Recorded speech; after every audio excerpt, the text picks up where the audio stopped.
Sir, ಇವತ್ತು budget ಮಂಡನೆ ಆಗ್ತಾ ಇದೆ. ಸಹಜವಾಗಿ ಸಾಕಷ್ಟು ನಿರೀಕ್ಷೆಗಳಿರ್ತವೆ.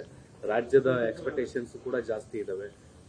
ಏನ್ ನಿರೀಕ್ಷೆ ಮಾಡ್ತಿದ್ದೀರಿ? ಈಗ ಕೇಂದ್ರ ಸರ್ಕಾರದಲ್ಲಿ ಭಾರತೀಯ ಜನತಾ ಪಾರ್ಟಿ ಎರಡನೇ ಬಾರಿ ಅಧಿಕಾರಕ್ಕೆ ಬಂದ ನಂತರ ವಿತ್ತ ಸಚಿವರು ಇದು ಪೂರ್ಣ ಪ್ರಮಾಣದ ಎರಡನೇ ಬಜೆಟ್ ಅನ್ನು ಇವತ್ತು ಮಂಡಿಸ್ತಾ ಇದ್ದಾರೆ. ರಾಷ್ಟ್ರದ ಪರಿಸ್ಥಿತಿಯನ್ನು ನೋಡಿದಾಗ ಕರ್ನಾಟಕ ರಾಜ್ಯ GST ಕೊಡೋದ್ರಲ್ಲಿ ಎರಡನೇ ಸ್ಥಾನದಲ್ಲಿದೆ. ಮಹಾರಾಷ್ಟ್ರ ಆದ ನಂತರ ಕರ್ನಾಟಕದಲ್ಲಿ ಅತಿ ಹೆಚ್ಚಿನ GST ಕೊಡ್ತಕ್ಕಂಥದ್ದು.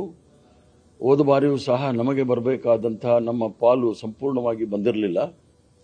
ಹಲವಾರು ಸಮಸ್ಯೆಗಳಿಂದ ಇರತಕ್ಕಂಥ ಬೆಂಗಳೂರು ನಗರ ಮತ್ತು ಇಡೀ ಕರ್ನಾಟಕ ರಾಜ್ಯದಲ್ಲಿ ಏನು ಕರ್ನಾಟಕ ರಾಜ್ಯದ ಬೇಡಿಕೆ ಇದೆ ಅವೆಲ್ಲವೂ ಸಹ ಪೂರ್ಣ ಮಾಡ್ತಾರೆ ಅನ್ನೋ ನಂಬಿಕೆ ಕರ್ನಾಟಕದ ಜನತೆಯಲ್ಲೂ ಸಹ ಇದೆ. ಬಜೆಟ್ ಮಂಡನೆ ಮಾಡೋ ಸಂದರ್ಭದಲ್ಲಿ ವಿತ್ತ ಸಚಿವರು ಸಹ ಕರ್ನಾಟಕದಿಂದನೇ ಕರ್ನಾಟಕದ ಅಭಿವೃದ್ಧಿಗಾಗಿ ಹೆಚ್ಚಿನ ನಮ್ಮ ಪಾಲು ಏನು ಬರಬೇಕಾಗಿದೆ ಅದನ್ನು ನಾವೇನು ಹೆಚ್ಚೇನು ಕೇಳ್ತಾ ಇಲ್ಲ. ನಮ್ಮ ಪಾಲು ಏನು ಬರಬೇಕಾಗಿದೆ ಅದನ್ನು ನ್ಯಾಯಯುತವಾದ ಪಾಲನ್ನು ಕೊಡಬೇಕು ಅಂತೇಳಿ ನಾವೆಲ್ಲರೂ ಸಹ ಒತ್ತಾಯ ಮಾಡ್ತೀವಿ. ನ್ಯೂಸ್ ಫಸ್ಟ್ ನಿರ್ಭೀತಿಯಿಂದ ನಿಮ್ಮ ಪರವಾಗಿ.